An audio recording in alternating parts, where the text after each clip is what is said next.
이번에는 모시기 힘든 분을 모셨어요. 원내대표가 됐으니까 더더욱이 잘 안 나오실 분일 거 아니에요. 근데 오늘 나오셨습니다. 박수로 모시겠습니다.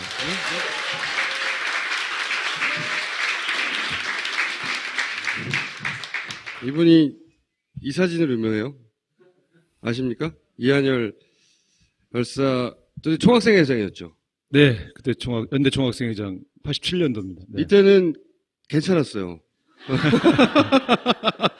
지금 머리가 많이 뒤로 후퇴했는데. 아니, 최소한 이분보다는 괜찮잖아요. 아니, 얘도 이때 괜찮았어요. 네. 최근에 와서 모친소에서 보니까 너무 못생겼다고 그러는데, 이때만 해도 아주 순수하게 생겼잖아요. 예. 우현 씨. 이때 총학생회 사회부장으로 대규모 집회 사회를 도맡아 봤던 투사였습니다. 근데 처음에 노동운동 한다고 학생운동 끝나고 감옥 갔다 와서, 그래서 제가 너는 노동운동은 잘 안 어울린다. 문화 쪽으로 끼가 있거든요. 신학과 때부터 해서 이제 탈 쓰고 이제 그 풍물패하고, 그래서 너는 문화운동 쪽으로 가라. 그래서 이제 대학로를 보내가지고 무명 배우를 굉장히 오래 했죠. 그러다가 안 물어본 걸 너무 오래 답하시네요. 아, 그러면 대변인 나보다 하셨잖아요. 이런 얘기를 더 좋아하실 것 같아서 그랬지. 예. 국문과 출신입니다. 모르셨죠? 그리고 그 운동권 당시에 별명이 84 강타였대요. H.O.T가 나오기 전인데. 왜 강타가 된 거예요? 별명이? 그때는 본명을 안 쓰고 그때 운동권들은 다 가명을 썼거든요. 근데 강타는 왜 나온 거 아니에요? 그때 83학번이 우리 그 공부 모임을 이렇게 지도하던 지도학번인데, 그 친구가 이름을 지어준 거예요. 강타. 그 당시 만화 주인공이 강타가 있었대요. 최강타인가? 만화 주인공이. 네. 그리고 삼선에 대고 원내대표가 되신 그 선수치고는 참 대중적인 인기가 없어요. 이런 프로그램이구나.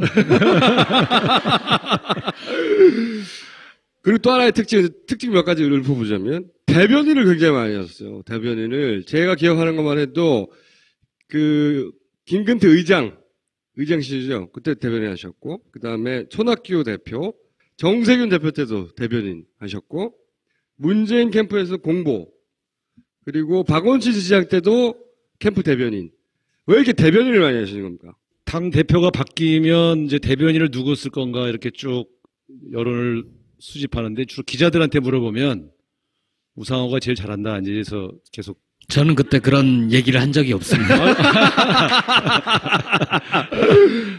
대변인 전문이에요, 진짜. 우리가 먹은 술이 지금 몇 잔인데 이렇게. 야. 진짜 왜 그런 거예요? 그거 모르죠. 뭐 쓴 사람들이.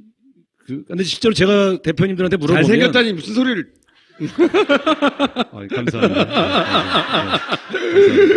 우리 국민들이 훨씬 현명해요. 근데 그 기자들에게 서비스를 잘한다. 그러니까 이제 숨기지 않고 얘기 잘해주고 또 뭐 그런 거 아닐까? 좀 내가 내 입으로 말하기 좀 그렇잖아요. 그런 거. 그렇게 해오라고 하는 거예요. 지금 기회를 드린 겁니다.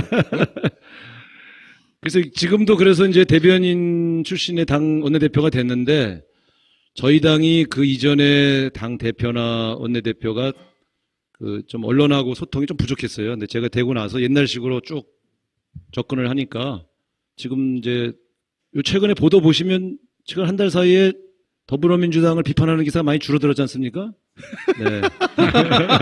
아니, 기사량 자체는 사실 적지 않아요. 근데 일면으로 이슈 메이킹을 하는 건 박지원 원내대표가 많이 하고 있어요. 그죠? 네, 밀리고 있는 거 아닙니까? 원내대표 대결에서. 그런데 사실은 이제 제가 원내대표 되고 나서 제일 주력한 건 두 가지인데요. 하나는 우리 더불어민주당 내에 고질적인 계파 갈등 기사를 없애는 거예요. 맨날 친노 비노. 그러니까 그런 기사가 나올 때마다 우리 지지층들이 상처를 받거든요. 그래서 그런 것들을 좀 없애야 되겠다. 최근 한 달간 저희 당 관련된 기사 중에서 친노 비노 갈등 기사가 최근 10년 사이에 한 달간 없었던 건 처음입니다. 그거는 본인이 잘해서가 아니라 진짜 갈등이 없어서 그런 거 아니에요? 사람이 안 봐. 굴하지 말고 하고 싶은 말씀 하시면 돼요. 원내대표인데. 원내대표. 원내대표만 아니면 벌써 몇 번 들이박았어요. 근데 아니, 그거는 제가 그 압니다. 실제로 그런 것에 굉장히 제가 많이 주안점을 뒀고요. 두 번째는 이제 이 우리 당에게 더 씌워진 이미지 중에 그 민생은 챙기지 않는다, 무능하다 이런 이제 이 야당답지 못하다. 그래서 그걸 바꾸기 위해서 이제 민생으로 이슈를 확 전환시켜서 계속 그쪽으로 지금 밀고 가고 있는데 아직 뭐 한 달밖에 안 돼서 성과가 뚜렷하진 않습니다만 그런 문제인식들이 지금 반영되고 있는 과정이다. 이렇게 좀 그러면 평가해 주셨으면 좋겠습니다. 또 우상호 원내대표. 우상호 원내대표님의 특징 중에 하나는 이 계보가 없다. 네. 계파에 속하지 않았다. 이런 얘기를 많이 들어요. 실제로 그렇죠. 그렇죠. 실제로 어떤 계파의 보스가 당 대표를 해도 대가 다 대변인을 했지 않습니까? 지금 말씀한 것처럼 정동영, 정세균, 김근태, 손학규, 문재인, 박원순. 네. 다 다양하신 분들이잖아요. 비위를 잘 맞추는 건가요? 아니면 그거는 거꾸로 특색이 없이 양지만 쫓는다. 아니. 이거, 나이스! 아, 혹시 이 프로그램 중간에 퇴장하신 분이 있나요? 많아요. 예. 저는 제가 한 번도 먼저 당직을 맡겠다고 요청한 적이 없어요. 늘, 그만하고 싶다. 또 대변인이냐. 대표가 하지만 시켜주면 바로 해. 그럼 어떻게 하려는데. 그게 항상 꼬시는 방법이 있어요. 당대표가 되면, 의원, 대변인 좀 제가 또 해요. 지난번 그 사람하고 나도 안 해? 이렇게 접근하고. 두 번째, 당이 어려운데, 당을 헌신해야지. 이렇게 얘기하면, 안 한다고 그러면 당을 버리는 건가? 그리고 지난번 그 사람하고 나고, 당신하고는 안 한다 그러면 삐지겠구나. 이런 이제 인간적 고민도 있죠. 그래서 저는 대변인 하면은 제 지역구에서, 여기가 제 지역구입니다. 환영합니다, 여러분. 여기 서대문. 동네에서는 그랬어요. 이제 어떤 국회의원들은 의원님 왜 이렇게 TV에도 안 나오세요? 이렇게 말하지만 저는 맨날 TV에만 나오면서 동네에는 안 챙긴다. 이런 또 역으로 공격을 받아서 제가 계속 낙선했습니다. 대변인만 맡으면. 근데 이제 저한테는 도움이 된 게 아니고 사실은 좀 피해도 있었는데 그냥 뭔 얘기 하는 거지? 근데 어쨌든 그래서 대표들을 제가 먼저 하겠다고 해서 줄 선 적은 없고 근데 이런 게 있어요. 제가 예를 들어 김근태 선배, 정동영 선배 대변인을 하다가 김근태 선배 대변인을 하면 정동영 선배 계보가 욕을 해요. 자기들 도울 땐 이쁘다 하다가 우리를 돕다가 김근태한테가 정동영과 김근태 사이가 나쁜 거 알면서 뭐 이런 식으로 또 쳐다보는 거예요. 그러다가 또 손학규 대변인을 하면 한나라당에서 온 사람한테가 줄 서? 쟤 뭐야? 자기들하고 일할 때는 칭찬하다가 다른 분하고 일하면은 이제 지금 말한 것처럼 권력의 양지를 쫓아다니는. 그럼 대변인을 하다 보니 오히려 계보에서 안 껴진 건가요? 아무도? 아니 제가 어디 그분들하고 일을 해도 그분들에게 완전히 복속돼서 일한 적은 없어요. 그래서 제가 무계파여서 이번에 원내대표 나온 사람 중에 제가 제일 젊고 계파도 없어서 상당수는 제가 떨어질 걸로 그렇게 선배들은 다 예측을 했는데 친노 비노표를 제가 다 받아서 그러니까 지금 계파 투쟁을 안 하는 게 친노도 찍고 비노도 찍었거든요. 자기 찍은 사람 처음엔 욕 안 하잖아요. 그러니까 이제 제가 좀 덜 욕을 먹는 편입니다. 앞으로 될지 모르겠어요. 뭐 계보라고 해서 부정적으로 볼 게 아니라 자신하고 정치적 사고방식이나 보는 관점이 비슷하고 하면 같이 뭉쳐 다니게 되고 네. 그걸 또 계보라고 부르게 되고 이런 건데 아무도 끼워주지 않던가요? 아니 그게 아니, 엄밀히 얘기하면 계보가 없는 건 아니죠. 계보는 아니지만 386 학생운동권 출신의 정치인들 그건 뭐 그룹이 있는 거죠. 예, 그 하나의 계층이고. 그거는 그렇죠. 그거는 이제 그거는 정치 오기 전부터 같이 만났던 그렇죠. 이제 그룹이고 정치권에 와서 그나마 친하신 분이 누구예요, 그러면? 내가 그러면 저하고 제일 친한 사람은 아무래도 이인영, 임종석, 송영길, 김영춘 이런 과거에 이제 네, 같이 감옥 비슷한 가고 세대에 감옥 가고 학생운동에 운동하던 분들인데 예, 여기는 이제 사회운동도 같이 했고 재하운동도 같이 했고 감옥도 같이 갔고 요즘 이제 안희정 지사 같은 경우도 감옥 동기니까요, 저랑. 감옥 동기. 제가 그 인연으로 수많은 표현을 쓰세요. 빵동기 뭐 이렇게 이 얘기하잖아요. 빵이라 그러면 요즘 분들 모르시더라고요. 아. 감옥이라 그래야 되지. 이제 그래서 제가 안희정 지사의 함진애비입니다. 그래서 예, 아니, 근데 의회는 의회였어요. 계보도 없죠. 그렇죠? 특별히 대통령 인기도 없죠. 대변인만 줄기차게 했죠. 그리고 삼선. 그리고 굉장히 강성 발언을 한 것도 아니에요. 그죠? 특별히. 언론이 주목하면, 예를 들어 정청래 의원은 떨어지든 붙든 주목을 받잖아요. 발언을 세게 하고 그러니까. 그런 신경도 없고. 근데 됐어요, 원내대표에. 슬슬 분노 게이지가 올라가고 있어. 제가 원내대표가 굉장히 제가 높은, 일당의 원내대표에다가 굉장히 높은, 잘 모르시겠지만 굉장히 막강한 자리입니다, 여기가. 이렇게 좋아하는 거 봐요. 되게 힘든 자리예요. 되고 싶다고 되는 게 아니고 의원들, 동료들이 뽑아줘야 되는 거거든요. 실력 아는 사람들이 이렇게 뽑았다는 거니까 실력이 있다는 얘기잖아요. 의외죠? 좋은 얘기 하나 했더니 또. 예. 자, 이렇게 같이. 이분은 별로 안 좋아하시는 것 같은데, 표정이. 제가 이 추호 선생이라고 부르거든요. 추호 김종인 선생. 잘 모르시죠? 파파에서 안 보셨어. 네, 예, 하도 예. 추호도 안 된다, 추호도 생각 없다 그래가지고 저희는 다 추호 선생이라고 부릅니다. 호가 추호인데. 자, 그럼 좀 어려운 질문. 좀 가까이서 겪어보니까 김종인 대표는 어떤 분이에요? 글쎄, 저하고는 합이 잘 맞아요. 저는 이런 생각을 합니다. 이제, 우리 김종인 대표도 그렇고, 최은열, 이번에 당선자, 초선인데, 제가 개인적으로 최은열 당선자하고 대화를 하는데, 이런 말씀을 하시더라고요. 자기가 주류경제학자였고, 자기는 신자유주의를 설파한 주류경제학자였다. 근데, 자기가 그런 정책을 설파하고 그런 이론을 전파한 결과, 내 제자들이 실업자가 되고 직장을 잃었다. 나는 잘못 살았다. 그것을 만회하기 위해서 내가 정치권에 와서 기존에 있는 신자유주의적 정책을 바꾸는데 내가 기여해야 되겠다. 이런 말씀을 하셨어요. 그래서 제가 보수적이고 주류 경제학자로서 기존의 재벌 대기업들을 옹호하는 이론을 폈던 사람이 지금의 이 정글화된 우리 사회를 보면서 반성하고 이걸 남은 여생을 그걸 바로잡기 위한 일을 해야 되겠다라고 생각해서 정치를 했다. 이런 말은 저는 좀 감동이 있었어요. 그래서 저 사람이 과거에 어떻게 살았는가를 가지고 끊임없이 괴롭힐 수도 있지만 지금 내 제자들이 실업자의 생활을 살고 있는 것을 바로잡기 위해서 나는 나머지 인생을 이 시장의 정글화된 시장을 공평하고 공정한 경제로 만들기 위해서 일해야 되겠다라고 마음먹었다는 데에서 저는 마음이 확 풀렸어요. 그래서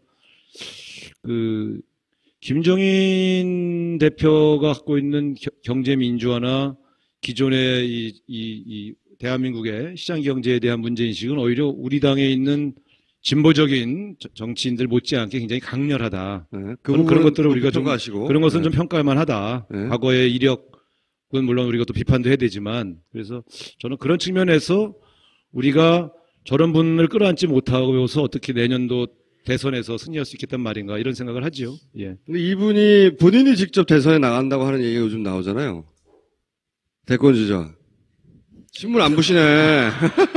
오늘 처음 들었다는 표정입니다. 아니 뭐 정치는 이제 다 개인의 선택이고 자유니까 네. 누구 해라 하지 그런 마라. 언론적인 얘기 말고. 예? 그건 모르셨죠? 그전에는 그런 생각 하시는지. 그런 얘기 처음 듣는데. 근데 그걸 자꾸 옆에서 기자들이 부추기는 거 아닐까? 부추겨서 나간다고요?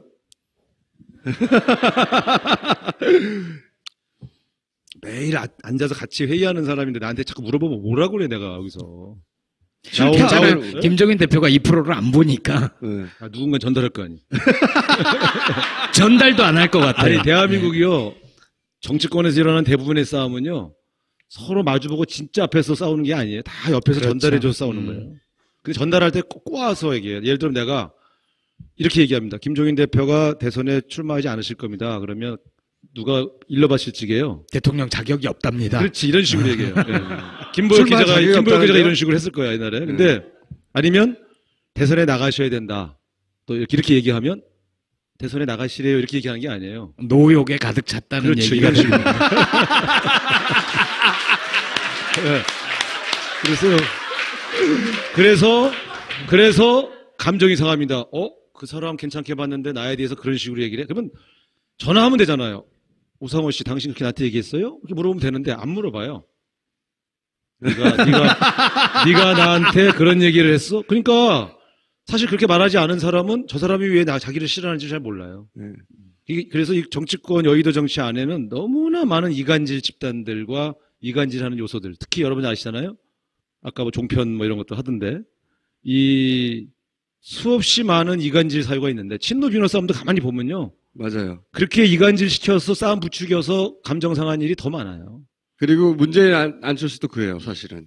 두 사람 사이에 간격이 벌어진 것도 그 영향도 굉장히 크다고 보고, 그렇긴 한데 이분 나갑니까, 근데?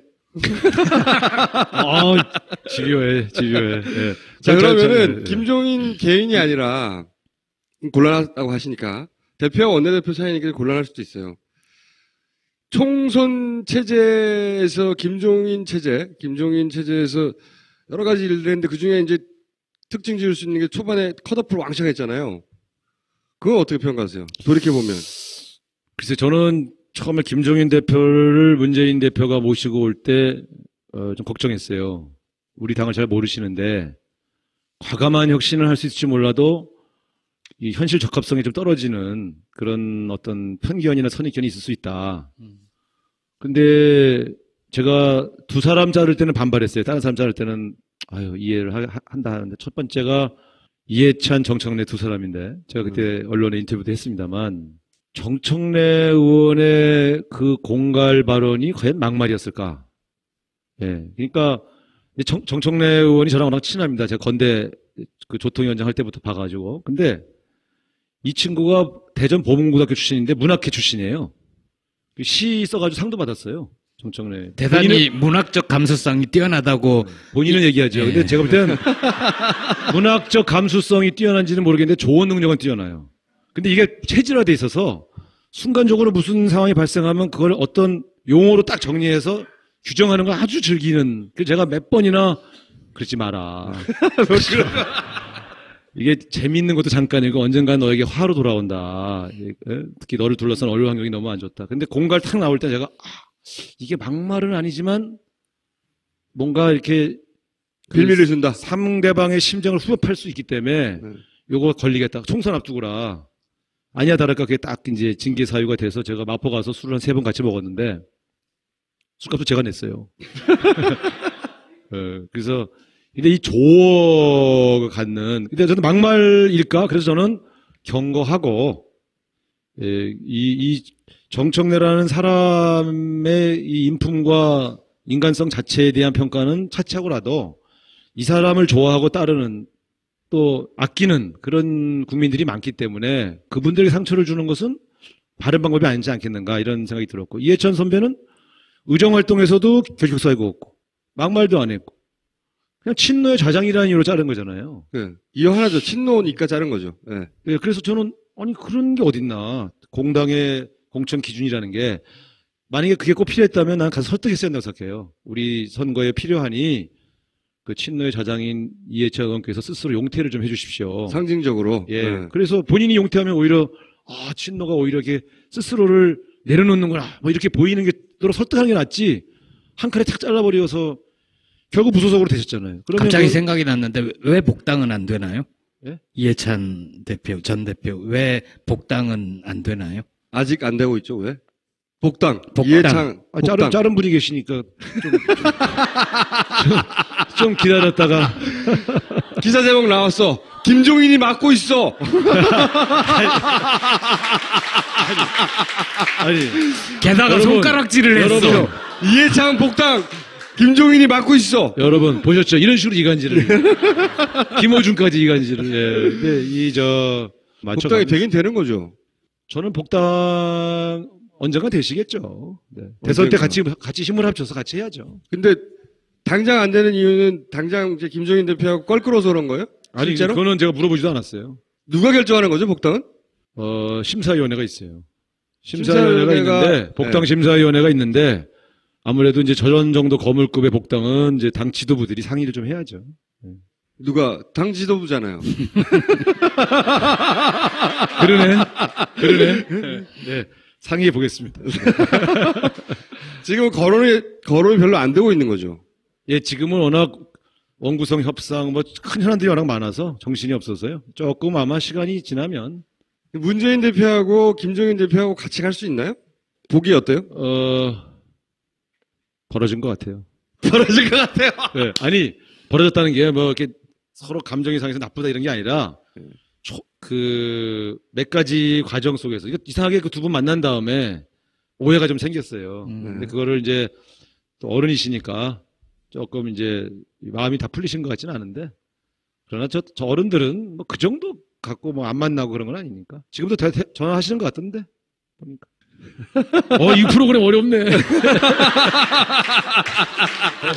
아니, 뭐든지 말씀하셔도 돼요. 말씀하시고 나서 이 민감한 대목이니까 이거는 편집해달라. 그 부분만 딱 살려주려고. 그 부분만 살려서.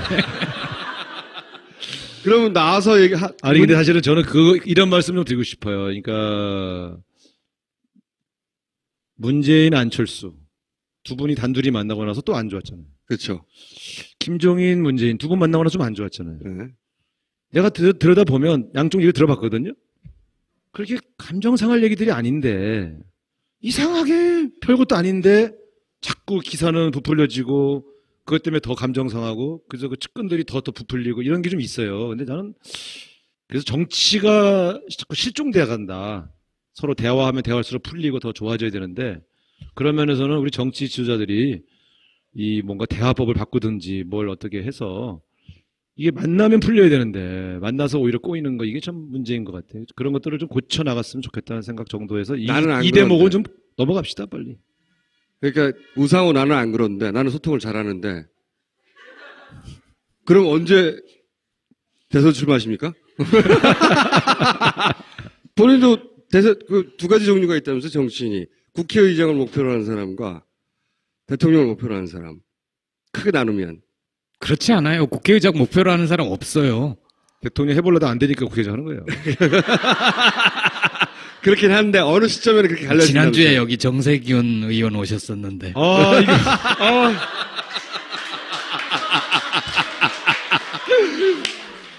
정치권의 복귀를 불가능하게 만들어야 돼. 아니 여러분 제가 원내대표 된 다음에 언론사 한 10군데하고 인터뷰했고 아침마다 라디오 인터뷰하고 오늘도 JTBC 나갔다 왔고 난 이런 자리는 처음이야. 이런 거. 이런 게 어딨어. 그래도 제1당 원내대표 앉혀놓고 완전히 뭐 완전히 선배들하고 완전히 다상하게 생겼네.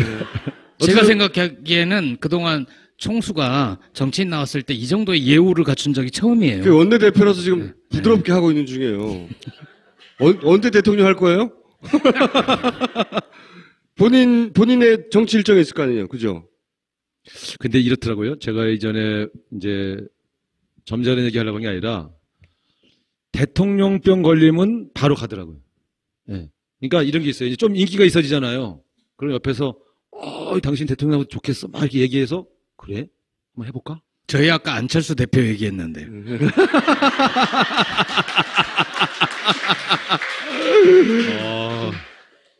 굉장히 위험한 프로그램이에요. 이거 갖고 또 여기서 나온 얘기가 일간지에서 인용 보도하고 그러진 않죠? 안 그럽니다. 네. 한겨레에는 보도될 수 있어요. 본인이 직접 쓰는 기사에. 말 끊었는데 계속 하시죠. 우상호 의원은 3선이나 됐는데 그리고 원내대표가 된 유력 정치인인데 일반인은 잘 몰라요. 본인 어필을 대중들한테 개인적으로 한 적이 오늘 거의 처음이에요. 그래서 개인을 좀 알고자 하는 거죠. 원내대표 우상호뿐만 아니라 정치인 우상호는 어떤 사람이냐. 그 대통령 언제 하고 싶냐고요. 아니 제가 말씀드리지만 진짜로 우리같이 총학생회장 출신들은요. 20대 초중반에 화려한 스포트라이트를 받고 살아서요. 사실 알게 모르게 좀 약간 의시되는 게 있어요. 그러니까 정치권에 처음 와서 자기도 모르게 좀 의시된 게 있어요. 그러니까 주변의 사람들이 뭐 총학생회장 출신이면 다야. 근데 우리는 그렇게 쳐다보는 거를 한 1, 2년 지날수록 몰랐어요. 그러니까 자기 문제가 되면 잘 안 보여요. 근데 그때 제가 가까웠던 우리 김민석 의원이나 정동영 선배나 이렇게 가까웠던 사람들이 있잖아요.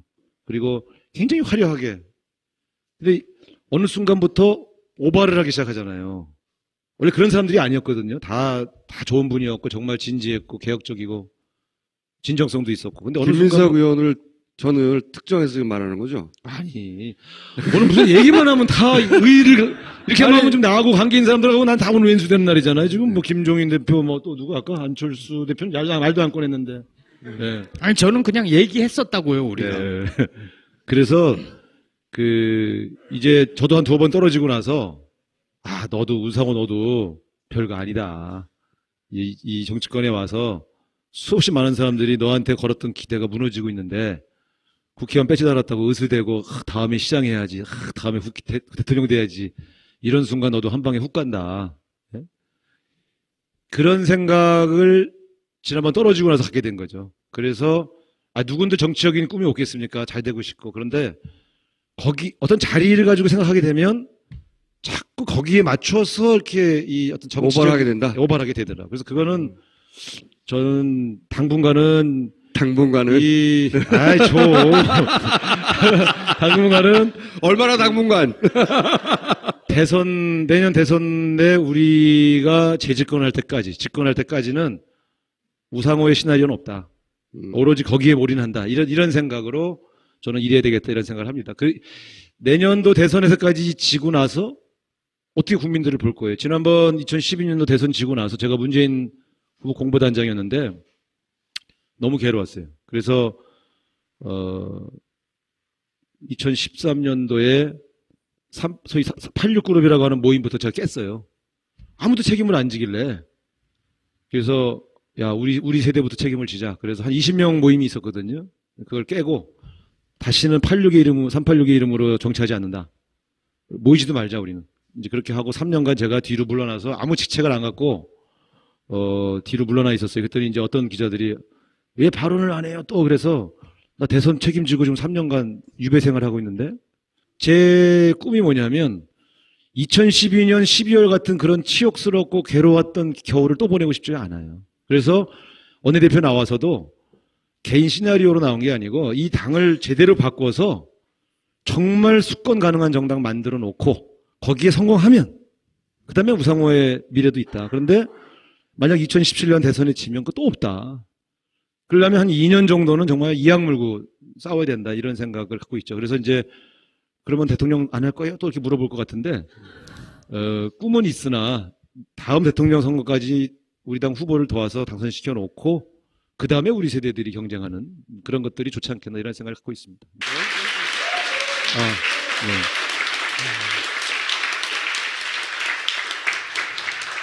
대변인이면 사실은 당대표가 가깝잖아요. 네. 일단 문재인 대표의 단점은 뭡니까? 답답해요. 이게 뭐냐면 고지식해요. 그러니까 말도 잘 안 하고 사실은. 정치적인 논리로 그러니까 왔다 갔다 하질 않아요. 근데 어떨 때는 옆에서 조언하는 입장에서는 답답할 때가 있어요.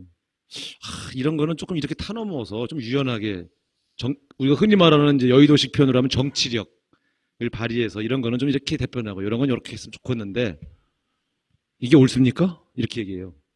어떻게 옳고 그름만으로 따지세요. 지금 이런 경우는 이렇게 대처하시는 게 맞아요. 그러면 옳지 않은 것 같은데 답답해요. 예? 모셔봐요. 답답해요. 예?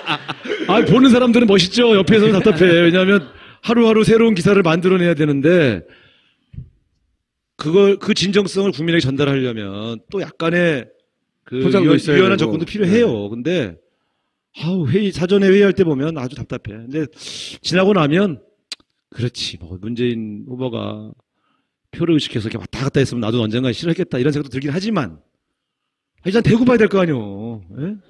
참. 그래가지고 그런 것들이 주는 이제 갈등이 있죠. 옆에서 같이 조언하고 어떤 역할을 맡은 참모 입장에서는 그래도 지금 당장의 여론으로 보면 좀 이렇게 대응해 주시면 훨씬 더 반응이 좋을 것 같은데 하는 그런 아쉬움들이. 장점은 뭡니까 그러면? 거꾸로. 잘생겼잖아요. 진정성 같아, 진정성. 그러니까 장점은 잘생긴 것뿐. 근데 제가 보면 사람이 생긴 대로 이렇게 그런다고 그러잖아요. 근데 그 성정이 얼굴에 드러나는 것 같아요. 제가 볼 때 그 문재인의 진정성은 나는 굉장히 높이 평가하고 싶어요. 옆에서 보면 진짜 국민들 힘든 거 힘들어하면 정말 자기도 힘들어하고 누가 아프면 진짜 아파하고 그런 사람이에요. 그러니까 참 좋은 사람 틀림없어요. 근데 답답해. 그 얼굴에 드러나면 이분은 어떠세요?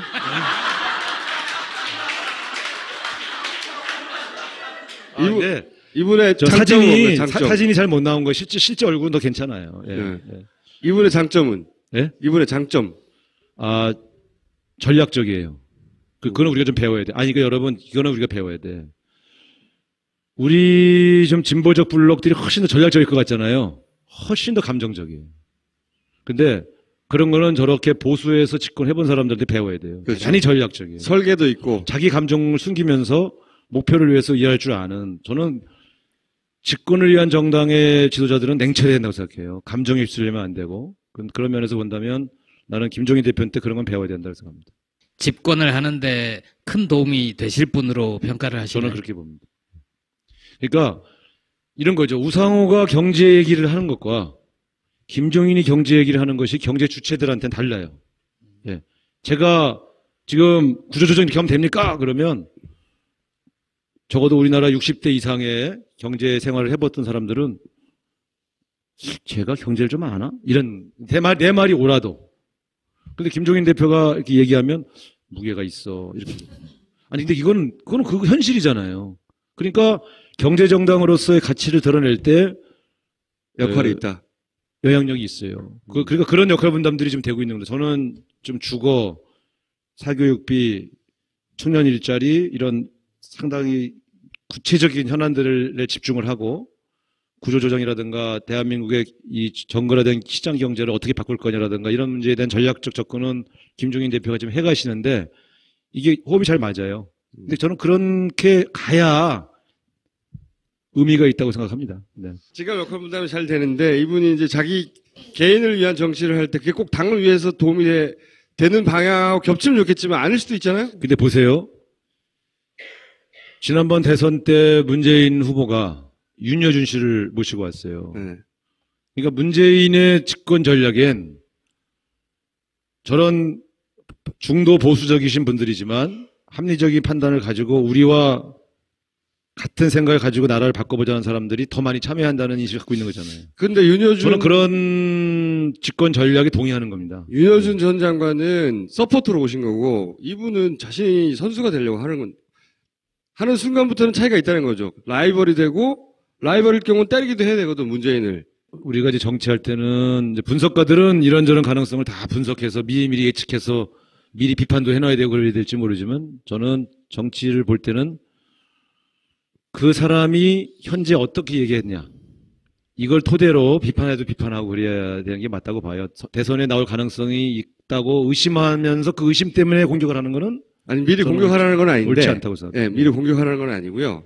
저는 이제 뭐가 궁금하냐면 이분의 장점은 말씀하셨으니까 단점이 만약에 있다 치면 그 단점이 이분이 진짜로 스스로 대선 후보가 되려고 할 때 그게 이제 큰 피해를 줄 수도 있으니까 단점을 뭐라고 파악하느냐라고 그거는 이제 거죠. 그때 가서 다시 불러주세요. 파파이스에서. 왜 이렇게 개헌 얘기를 할까요? 의도가 있을 거 아닙니까? 실제로 개헌에 대해서는 여야를 막론하고 개헌이 필요하다고 생각하는 분이 아주 많아요. 근데 문제는 그분들이 생각하는 개헌의 방이 다 틀려요. 그렇겠죠. 어떤 분들은 내각제 개헌을 원하는 분이 있고 어떤 분들은 이원 집정부제 개헌을 원하는 분이 있고 어떤 분들은 그냥 정부 통령제 개헌. 대통령 중임제 얘기하기도 네, 하고. 그 중임제 얘기하는. 정부 통령제는 중임제 개헌하고 연결되어 있는 사안인데요. 그건 그만큼 우리 사회가 87년 체제에서 많이 변화됐기 때문에 그때 만들었던 헌법적 질서가 지금 현실과 안 맞는다고 하는 그런 판단들이 기본적인 판단 베이스죠. 그러니까 근데 이제 제가 개헌을 주장한다고 해서 무조건 비판적으로 볼 건 아닌데 개헌이 가능하겠냐? 라고 하는 측면에서 본다면 현직 대통령이 의지를 갖고 추진하지 않는 개헌은 불가능해요. 왜냐하면 현직 대통령의 영향력 하에 있는 국회의원이 100명 이상 되기 때문에 개헌은 대통령이 하자고 해야 되는 건데 저는 우리나라 대통령들은 대통령 되기 전에는 개헌에 관심이 있다가 대통령이 되면 이 좋은 권력을 양보할 수 없잖아요. 그러니까 개헌에서 관심이 멀어져. 그래서 저는 당분간 개헌이 쉽지 않다. 여러분 아실지 모르겠지만 우리나라에서 실제 개헌을 한 사람은 접니다. 87년 6월 항쟁이 직선제 개헌을 표방해서 한 거잖아요. 이거 실제로 지금 현직 정치인 중에 개헌을 실제 가능케 한 사람은 있는데 그런 정도의 사회적 압력이 가해지지 않고서는 개헌이 잘 어려워요. 저도 그래서 개헌이 현실적으로 어렵다고 보는데 제가 이 질문을 왜 드리냐면 네. 이제 특히 여러 개헌 논자는 원래 있죠. 새누리당에도 있고 민주당에도 있고 있는데 근데 이 시점에 박지원 원내대표나 손학규 대표가 계속 개헌을 얘기하는 것이 예를 들어 우선 박지원 원내대표 얘기해 볼게요. 계속 개헌 얘기를 하는데 국민의당이 단독 집권을 할 수 없어요. 그래서 새누리당에서 떨고도 나온 일부 세력을 흡수하려고 해요. 그런데 그들을 흡수하려면 예를 들어서 거물급을 흡수하려면 나눠 먹을 게 있어야 되는데 야 내가 너 총리해 나 그럼 대통령 할게 너 외치해 나가 외치할게 뭐 이렇게 그런 나눠 먹을 수 있는 구조로 개편해야 그게 가능하니까 그걸 개헌이라는 이름으로 부르고 있는 거 아니냐는 거죠. 그런 의도가 있는 거 아니에요? 원구성 협상 과정에서 도움을 받아야 할 정당의 지도자에 대해서 제가 답변할 수 없습니다. 박지원 원내대표 본인 개인의 뜻이 아니라 그런 게 있지 않을까요? 그 안에 글쎄요. 컨센서스가? 제가 드릴 말씀은 아닌 것 같습니다. 특정인을 거론하지 않고 질문하는 방법도 있죠. 그러면 네. 그런 개헌 논의가 그런 의도하에 나온 거 아닐까요? 꼭 그분의 발언이 아니더라도 박지원 원내대표의. 뭐 이미 얘기해놓고서 뭐 아니더라도. 아니, 그러니까 저는 그게 그렇게 의심하는데 본인은 어떻게 생각하시냐고요? 아니 근데 실제 개헌 아까 말씀드렸지만 개헌을 얘기하는 데 두 가지가 있죠. 하나는 실제 순수한 개헌이 필요하다고 하는 기본 그렇죠. 생각이 있고요. 네. 근데 그러면서도 또 현실적으로 자기가 생각하는 그 다음에 헌정 질서의 변화 속에서 어떤 것이 유불리하냐는 판단도 개입될 수 있죠. 근데 그건 분명하게 그것을 경계를 구분하기가 좀 어려워요. 왜냐하면 어떤 개헌이 필요한가 얘기 자세히 들어보면 그 얘기를 듣다 보면 그런 개헌이 좀 필요하다는 생각이 또 들어요. 그렇기 때문에 거기 뒤에 숨겨져 있는 어떤 계산이나 판단은 우리가 말하기가 좀 쉽지는 않죠. 모든 개헌론에는 나름의 합리성이 그렇죠. 있다는 예. 얘기고 예. 그러니까 근데 하필 이 시점에 그런 얘기를 강하게 하는 데는 정치적 아니, 근데 의도가 그분들이 있다. 처음 얘기한 게 아니에요. 개헌 얘기를 네. 지난 10여 년간 간헐적으로 계속 얘기해왔던 분들이에요. 처음 얘기하지 않았어요. 아니, 박지원 원내대표 우리 같은 당의 경우에는 우윤근 의원님 같은 경우는 책까지 썼어요. 개헌, 분권형 개헌 필요하다 이렇게. 박지원 원내대표 같은 경우에는 2011년 그 이전 정권에서도 이명박 정권에서 얘기했어요. 근데 그때 정권 말에 개헌 얘기 나올 때는 박지원 원내대표가 탁 잘랐거든요. 이건 정권 연장을 목표로 하는 거라고. 그런데 이번에는 본인 직접 얘기하잖아요. 그런 의심 안 해보셨어요? 혹시? 네. 같은 질문인데요. 내년 대선 전에 개헌 공약이 정계 개편의 주요한 소재로 이용될 가능성이 있습니까? 이렇게 물어봐야지. 그건 익숙한 방식의 질문이니까 그런 거예요. 같은 질문인 거예요. 저는 개헌이 새로운 이합 집산의 매개가 되어서 그것이 대선의 주요 이슈가 될 가능성이 높다고 보지 않습니다. 보진 않는다. 의도는 왜 있는데. 그런가 하면은 네.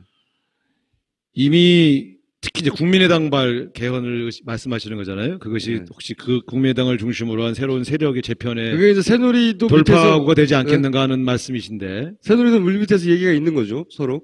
제 말의 전제는. 그게 개헌이 매개는 아닌 것 같아요. 예, 그래서 제가 볼 때는 왜 그런가 하면 안철수 대표가 개헌 얘기 안 하시잖아요. 그거는 본인이 그렇게 지금 안 할 뿐이지. 박지원 원내대표가 오로지 개인의 뜻만으로 그 얘기를 계속 주구장창한다는 것도 이상하잖아요. 그럼 말려야지. 만약에 저는 개헌 얘기는 안철수 대표와 박지원 대표가 상의해서 나온 얘기라고는 보지 않아요.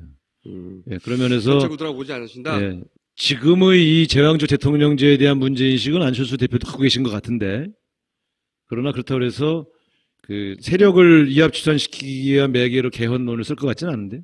그러니까 믿기죠. 너 손학규 당신 그 총리해. 응? 실권 총리하고 그리고 내가 대통령 할 테니까 뭐 누구 오라고 그러면 만약에 그런 급이 와야 그림이 커지는데 그런 급이 올라오면 뭘 줘야 될 거 아닙니까? 그럴 때 그릴 수 있는 그림 아니에요. 저는 근데 왜 제가 이 말에 동의하지 않는지 근거를 말씀드리면요. 그러니까 유력한 대통령 후보들은 어떤 형태로든 자기의 단독 집권을 꿈꾸고 그것을 그렇죠. 위한 준비들을 하게 되어 있지, 내 힘으로 안 되겠구나 싶어서 다른 사람 끌어들여서 뭐 구도를 바꾸고 그런 수고를 하면서 대통령 선거를 임하는 경우가 거의 없습니다. 현재 본인의 지지율이 설사 압도적이지 않다 하더라도 1년이면 충분하다, 가능성이 열려있다고 다 판단하고 움직이시기 때문에 저는 지금 김어준 씨의 말에 동의하지 않는 이유는 우리 당을 나가면서까지 대통령 출마를 하시려고 하시는 분이 굳이 다른 사람하고 뭘 쉐어해서 또 뭐 복잡한 이합집산을 거쳐서 그렇게 가시겠는가 하는 생각 때문에 나갈 때 이미 얘기된 거 아닐까요, 혹시? 그걸 나한테 물어보냔 말이에요, 도대체. 나한테 얘기하고 나가셨냐고. 자, 그럼 이렇게 네. 질문을 바꿔볼게요. 이제 가정이긴 한데, 예를 들어서, 반기문 대통령, 안철수 총리, 안철수 대통령, 오세훈 총리. 신났어. 이런 식의 조합을 치고 나온다. 그러면 민주당은 어떻게 대응하죠? 잘할게요. 잘할게요. 네. 이 정당을 운영하고 그 책임을 지고 있는 사람들이요. 자꾸 저런 시나리오에 현혹되면 안 돼요. 그러면 자기 체제 개선을 못 해. 그러니까 그렇지. 우리 당이 왜 지금까지 단독 집권에 계속 실패했냐면요. 자기 체질 개선을 안 하고 위기 때마다 바깥에 있는 세력을 불러서 통합해갖고 당명 바꿔갖고 서쪽서쪽 넘어간 거예요. 말은 혁신과 통합이지. 혁신을 안 해요. 통합해서 잠깐 선거 때 인기 반짝해서 선거 때 재미 보고 그 다음엔 옛날 당하고 똑같아. 그런 식으로는 집권할 수 없어요. 대선 후보를 언제 뽑습니까, 민주당이? 어떤 절차를 거쳐서? 어떤 후보들이 있죠? 그리고 문재인 대표 외에? 원내대표 선거하면서도 제가 그 얘기를 계속 던졌는데 대선 후보 경선을 내년 상반기 이내에 해야 된다. 정동영 후보를 10월 달에 경선을 했어요. 아무것도 할 수가 없었어요. 10월 달에 후보가 되고 나서. 문재인 후보를 8월 말 9월 초에 했는데 캠프 짜는데 한 달, 공약 만지는데 한 달. 그러나서 바로 후보도 아니라 문재인의 정책과 비전을 국민에게 설파할 시간이 없었어요. 한 번도 방문하지 못한 시군이요. 50개가 넘었어요. 강원도 같은 경우는요. 강릉, 춘천, 원주 한 서너 군데밖에 못 갔어요. 아니 대통령 후보가 되겠다는 사람이 그때 박근혜 후보는 전 군 단위를 2바퀴를 다 돌았어요. 한 군을 면 단위를 쳤어요. 쳤다는 말은 유세를 하거나 만났다는 얘기입니다. 예, 전문 용어입니다. 근데 문재인 후보는 가보지도 못한 군이 허다해. 그게 다 충북 강원이에요. 충청도 강원이에요. 여기서 왕창 졌잖아요. 9월, 10월에 경선하자고 하는 사람은 정권 잡지 말자는 소리. 노무현 대통령이 4월 달에 경선을 했는데요. 후단협이 그렇게 흔들었어도요. 다 다녔어요. 울면서 다녔어요. 네. 여의도 정치가 흔든 거지 그분이 방문한 지역에서는 사랑해주는 분들이 계속 모였어요. 그렇게 하지 않고 집권할 수 없어요. 대통령을 뽑는데 아니 국회의원도요. 자기 사는 골목 한 번도 안 왔다 가면 안 찍어요. 주택가 아예 사시는 분들 말고 좀 이렇게 좀 말 좀 퍼뜨리는 사람은 우상호가 여기를 안 왔다가 여기를 무시하네. 그래 안 찍어요. 근데 하물며 대통령인데. 그러니까 상반기 중에 경선을 끝내놓지 않으면 전국을 못 돌아요. 그렇기 때문에 저는 누가 후보가 되는가는 저는 누가 돼도 상관없는데 상반기에 해야 된다. 누구에게 유불리를 떠나서 해야 된다. 두 번째, 여러분 문재인 후보가 우리 당 후보가 될 거라고 100% 보세요? 저는 그렇게 생각하지 않아요. 모르는 거예요. 새로운 도전자가 있는 거잖아요. 그러면 모르는 거지. 정치가 어떻게 결과가 정해져 있는 게임을 합니까? 김부겸 후보도 있고 안희정 지사도 있고 박원순 시장도 있고 누가 될지는 모른다. 저는 그렇게 봅니다. 누가 될지는 모르는데 내년 상반기 이내에 빨리 결정해야 된다. 그렇죠. 네. 그래야 그분을 전국을 돌면서 그분이 갖고 있는 비전, 정책, 대한민국 어떻게 바꿀 건가, 국민들에게 무엇을 드릴 것인가, 이 사람의 정치라가 무엇인가, 이런 걸 계속 얘기하고 다녀야 되잖아요. 그래서 저는 상반기 중에 해야 된다고 생각합니다. 그리고 누가 될지 모르는 게 좋죠, 사실은. 그렇게 역동성이 있어야지, 경선은. 네. 그러면 개인 자격으로 당신의 정치적 미래를 얘기하는 거는 대선이 끝난 다음에 물어봐야 되겠네요. 언제 근데 이런 생각을 가지고 있어요. 제가 원내대표 됐을 때 건방지게 새로운 정치 세대의 전면 등장을 의미한다 이렇게 제가 일성을 내뱉은 이유는 제가 그런 역할을 한다 이런 의미보다는 그 출발로서 자리매김됐으면 좋겠다. 뭔 소린가 하면요. 저는 우리 당도 마찬가지고 새누리당도 마찬가지고 이제는 정치 주도 세력이 바뀌어야 된다고 생각합니다. 그런 면에서 저는 유승민 씨가 새누리당에서 아웃된 것이 대단히 안타깝다 이런 생각이 들어요. 그러니까 합리적 진보가 주도하는 또 새로운 세대들과 새로운 주도 세력들이 마구 등장하는 그러한 더불어민주당. 유승민 씨를 필두로 해서 개혁적 보수들이 대한민국에 대해서 날카로운 지적을 하면서 보수적 개혁 담론을 가지고 쭉 새누리당을 교체해 들어가고 그렇게 두 양당이 경쟁하면서 대한민국 정치의 미래를 경쟁하는 저는 이게 대한민국 정치를 바꾸는 길이어야 된다고 생각하는 사람입니다. 근데 이거는 저절로 되는 게 아니고요. 누군가 그 당 안에서 끊임없이 싸우고 주장하고 세력을 만들고 공모하고 노력을 해야죠. 제가 새로운 정치세의 전면 등장을 의미한다고 말씀드린 것은 그런 세대가 준비되어 있다는 뜻이 아니고 이제 우리 당에 있는 저와 같은 세대들이 그 준비를 해야 된다라고 제가 제안한 거죠. 마찬가지로 새누리당에도 왜 유승민밖에 없습니까? 지금 남아있는 사람들 중에서 용기 있게 얘기하고 박근혜 대통령과 맞짱을 뜨면서 보수개혁의 길을 갖는 사람들이 싸워주고 그리고 그 안에서 자기들이 주도 세력이 되는. 그렇게 할 수 있으면 새누리당이 아니죠, 이미. 그러네요. 그러네요. 네. 근데 어쨌든 그렇지만 그걸 즐기고 있을 때가 아니고 대한민국의 미래는 그렇게 보수도 바뀌고 우리 야당도 바뀌지 않으면 사실은 저는 큰 희망이 없다고 생각하는 편입니다. 알겠습니다.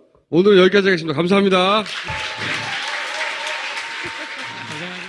자, 이번에는 모시기 힘든 분을 모셨어요. 원내대표가 됐으니까 더더욱이 잘 안 나오실 분일 거 아니에요. 근데 오늘 나오셨습니다. 박수로 모시겠습니다.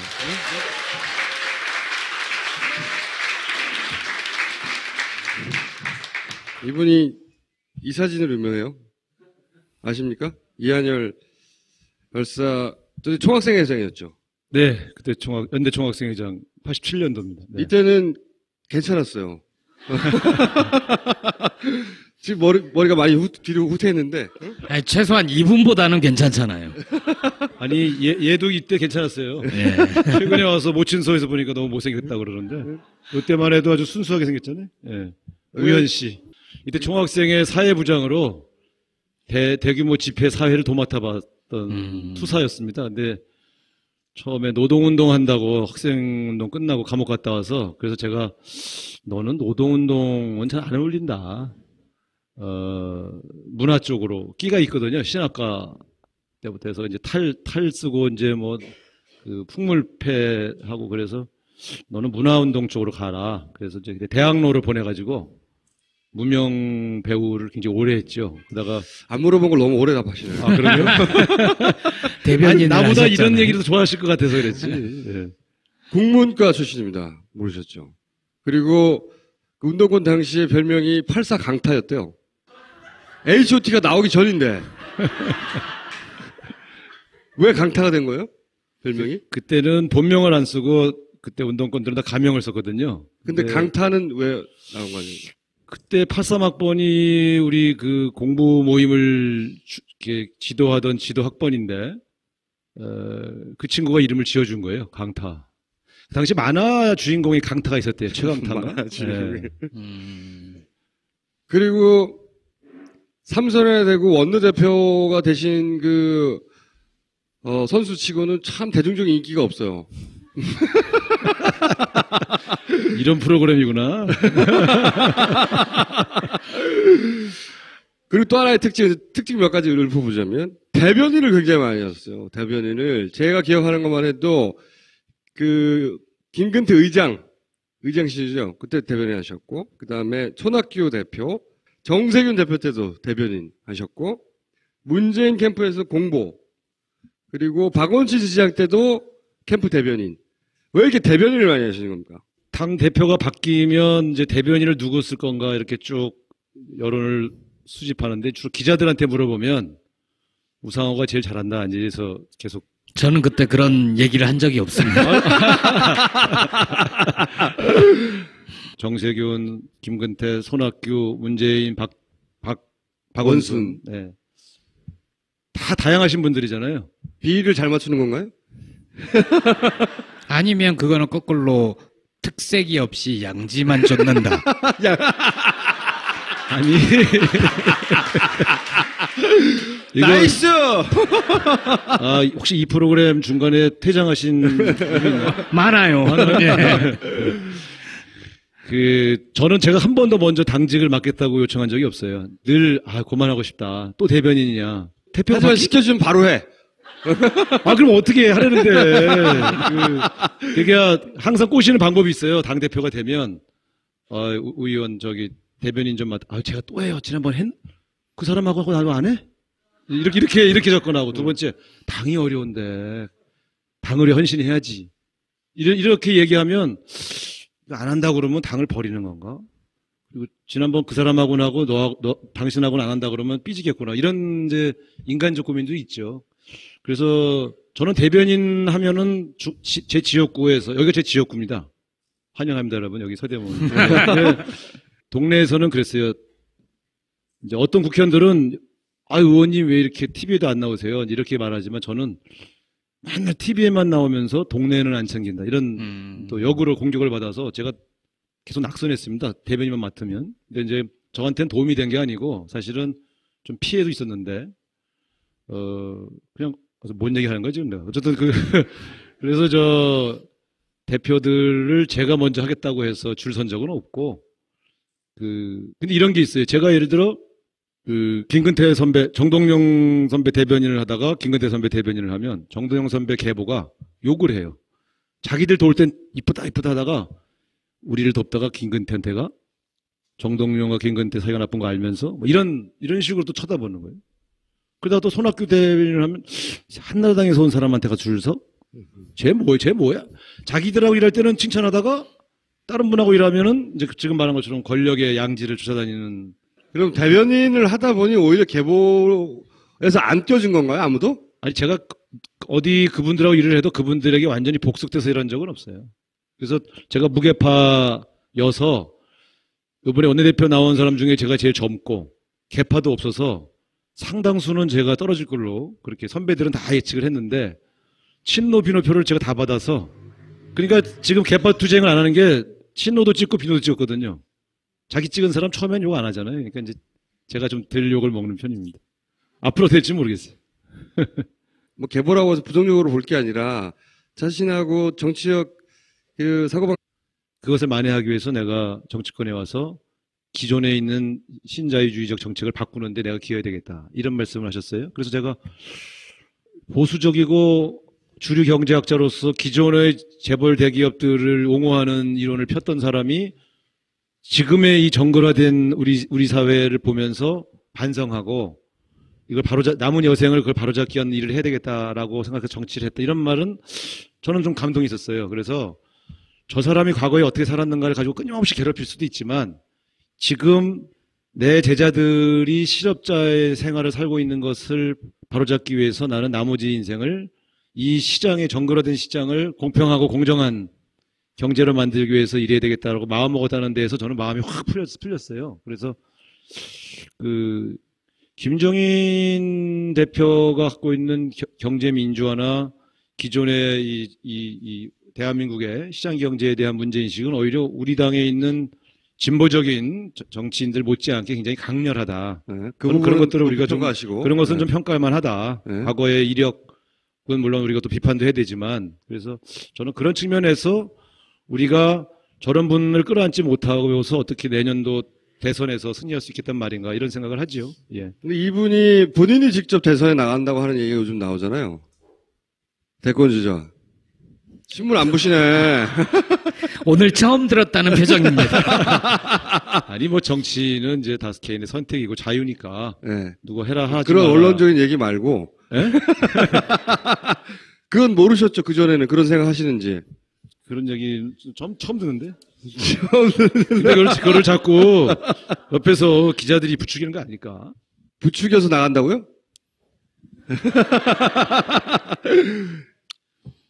매일 앉아서 같이 회의하는 사람인데 나한테 자꾸 물어보면 뭐라고 그래 내가 여기서.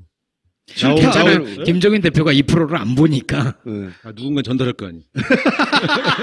전달도 안 할 것 같아요. 아니 대한민국이요. 정치권에서 일어나는 대부분의 싸움은요. 서로 마주보고 진짜 앞에서 싸우는 게 아니에요. 다 옆에서 그렇죠. 전달해줘서 싸우는 거예요. 근데 전달할 때 꼭 꼬아서 얘기해요. 예를 들면 내가 이렇게 얘기합니다. 김종인 대표가 대선에 출마하지 않으실 겁니다. 그러면 누가 일러바실지게요. 대통령 자격이 없답니다. 그렇지, 이런 식으로 얘기해요. 네. 김보혁 출마 기자가 자격이 없다는데요? 이런 식으로 했을 거야, 옛날에. 근데 아니면 대선에 나가셔야 된다. 또 이렇게 얘기하면 대선에 나가시래요. 이렇게 얘기하는 게 아니에요. 노욕에 가득 찼다는 그렇죠, 얘기가 이런 식으로. 네. 그래서 감정이 상합니다. 그 사람 괜찮게 봤는데 나에 대해서 그런 식으로 얘기를 해? 그러면 전화하면 되잖아요. 우상호 씨, 당신 그렇게 나한테 얘기했어요? 이렇게 물어보면 되는데. 대변인 김보혁 전문이에요, 기자, 진짜. 우리가 먹은 술이 지금 몇 잔인데 이렇게. 야, 진짜 왜 그런 거예요? 그거 모르죠. 뭐 쓴 사람들이. 근데 실제로 제가 대표님들한테 물어보면. 잘생겼다니 무슨 소리를.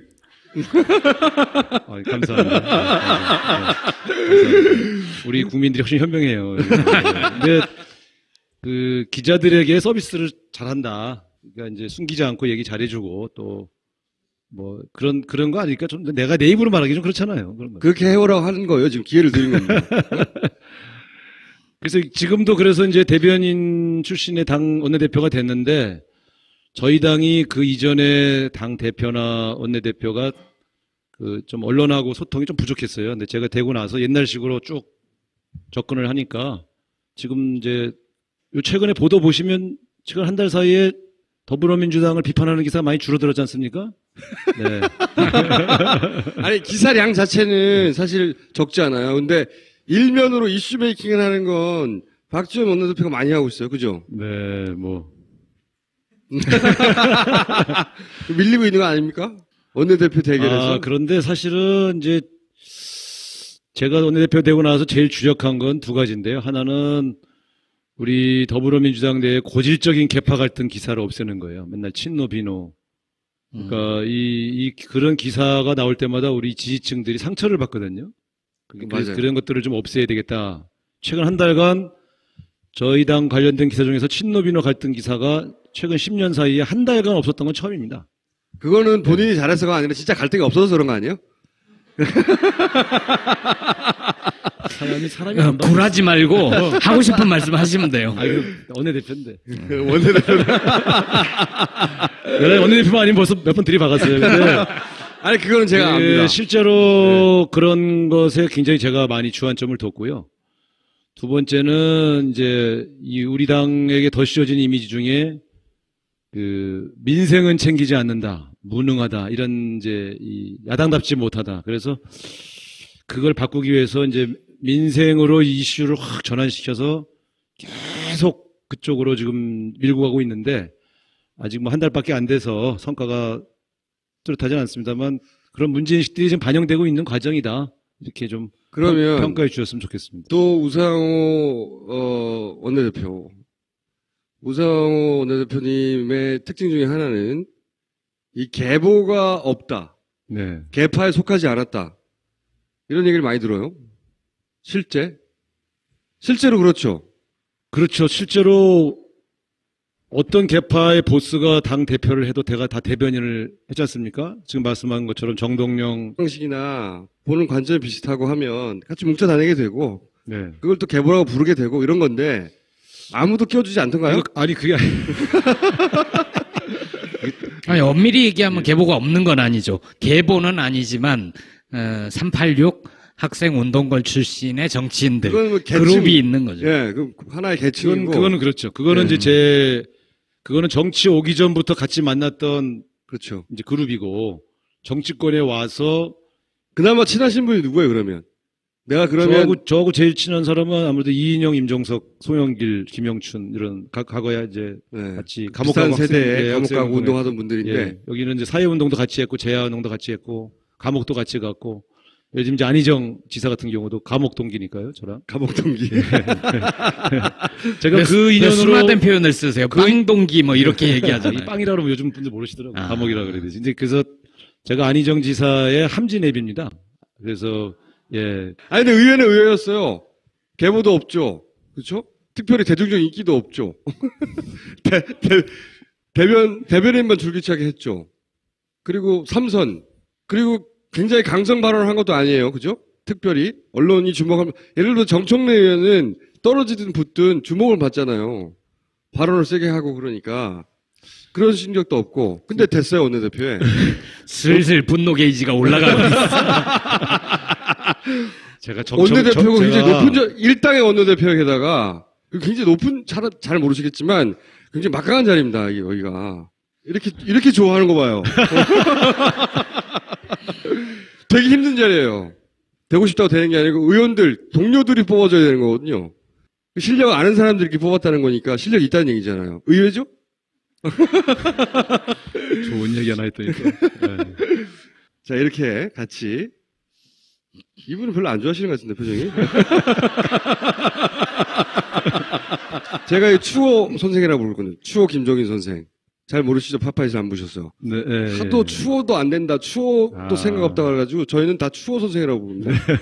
호가 추호인데. 자, 그럼 좀 어려운 질문. 좀 가까이서 겪어보니까 김종인 대표는 어떤 분이에요? 글쎄, 저하고는 합이 잘 맞아요. 저는 이런 생각을 합니다. 이제, 우리 김종인 대표도 그렇고, 최은열, 이번에 당선자, 초선인데, 제가 개인적으로 최은열 당선자하고 대화를 하는데, 이런 말씀을 하시더라고요. 자기가 주류경제학자였고, 자기는 신자유주의를 설파한 주류경제학자였다. 근데, 자기가 그런 정책을 설파하고 그런 이론을 전파한 결과, 내 제자들이 실업자가 되고 직장을 잃었다.